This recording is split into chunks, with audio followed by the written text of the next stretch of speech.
One of the best fights I've seen, and I have a very short-term memory, I will admit. I think you guys can join me in that, and we're all guilty of whatever we saw last that was spectacular. It instantly becomes the most spectacular thing. To hell with it. That's who we are as human beings. But I'm telling you, this fight was special. What round was it? Was it the third round? Was it the fourth round? One of the best rounds. One of the announcers called it the round of the year, but yeah, you're right. It was. And so the fight ends. I mean, if there's ever been a tougher fighter than Robert Whittaker, go ahead and tell me who it was, and then we can have an argument from there. He's good, he's skilled, but he is dog tough. He broke his hand. It was so clear he broke his hand. He was only using one hand, taking on Yoel Romero, taking on a straight-up killer, never made a face, never made a grimace, never said anything in his corner, just went out there and dealt with it. When the fight was over, I thought that Robert Whittaker had won, but I didn't know. I needed to sit in front of my TV, and I needed to see what the judges said. I did not know. I thought he won, and they gave him the decision. It ended up being a split decision. John Anik said after the fight, and I'm stealing this line from John Anik, but it is how I feel.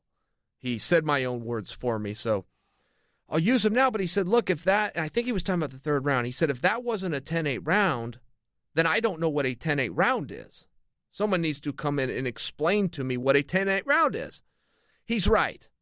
Yoel Romero dropped him twice. He swarmed him. It looked like the referee at one point thought, boy, am I going to have to stop this fight? And this is subsequent to the knockdowns.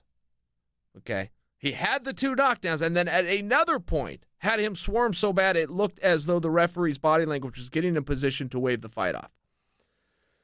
It was not called a 10-8 round. Had it been called a 10-8 round, Yoel Romero wins that fight. I'm making no complaint for who won that fight. I just think that there is a fun discussion to have as we Wednesday morning quarterback this thing. That it sure did appear that's a 10-8 round. Two knockdowns and a subsequent, a totally different position, all within the same round, potential TKO. All while not taking very much damage, right? If they both knocked each other down a couple times where you had a wash. No, that's not what happened here. It was a one-way beating. It resulted in two knockdowns and almost a TKO. 3 potential knockdowns inside of 5 minutes. I got to go with Anik on this one. If that's not a 10-8 round, someone's got to re-explain to me what 10-8 means. What if? I'm very happy that the result ended the way it did. My happiness has nothing to do with the rules of the sport. What if Yoel Romero won? In my opinion, that's a problem. You have a guy who has not made weight twice now. 4 world championship fights. Failed to make weight. One of them he won. He does not get to go down in history as a world champion even though he won a world championship fight. Because he did not make weight. Could you imagine? No, I don't need to kick Yoel. Nobody needs to kick Yoel. He lost out on a bunch of money. He lost out on a title. He lost out on opportunity and legacy. He's taken his punishment. But could you imagine if he had won? What do you do then? Yoel Romero beats Robert Whittaker, but Robert Whittaker leaves their world champion. Problem. That's a problem. To the average fan, if I'm attempting to explain to them how and why a world championship was fought for, the champion lost and the champion left the champion, they're going to look at me with a cocked head and say, wait a minute, explain this to me again.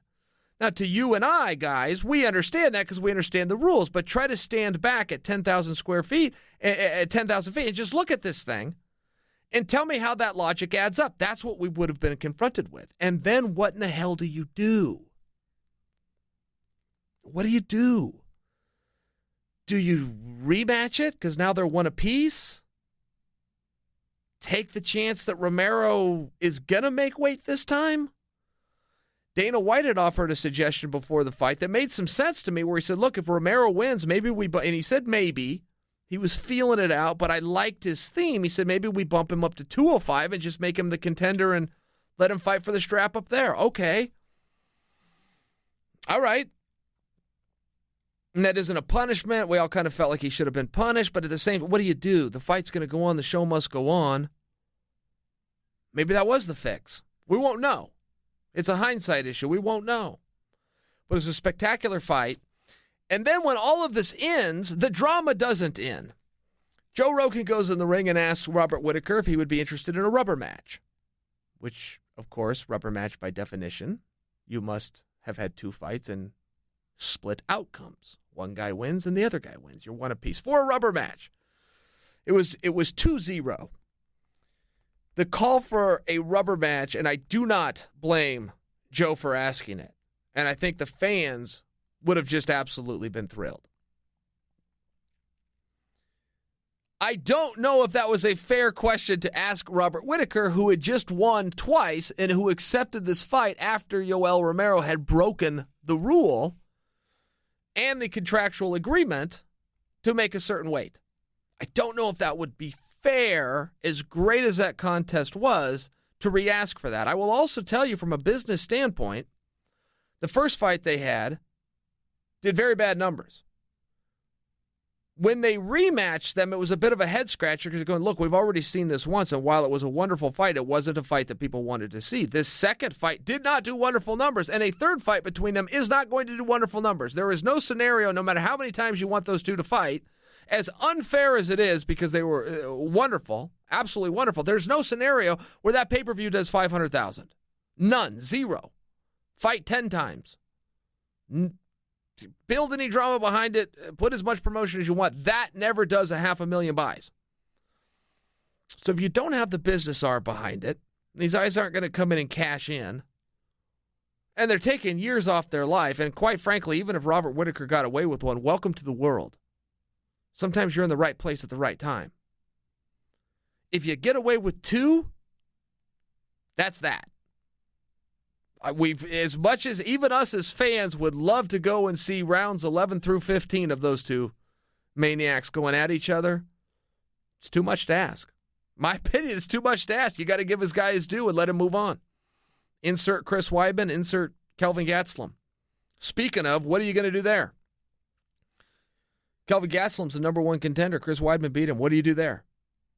I don't know. I think you go with the more youthful guy. That's what history says. I think you go with Kelvin Gastelum. I did notice both Chris Weidman and Kelvin Gastelum were in the front row, and they were alluding to the fact that one of them would be stepping in, which they will. One of those guys is fighting for the world championship. I don't have the power to say that, but I want you guys to join me in that. Those are the 2 guys, and nobody else. It's very clear. And they deserve it. And let's do our part to make sure one of them gets it.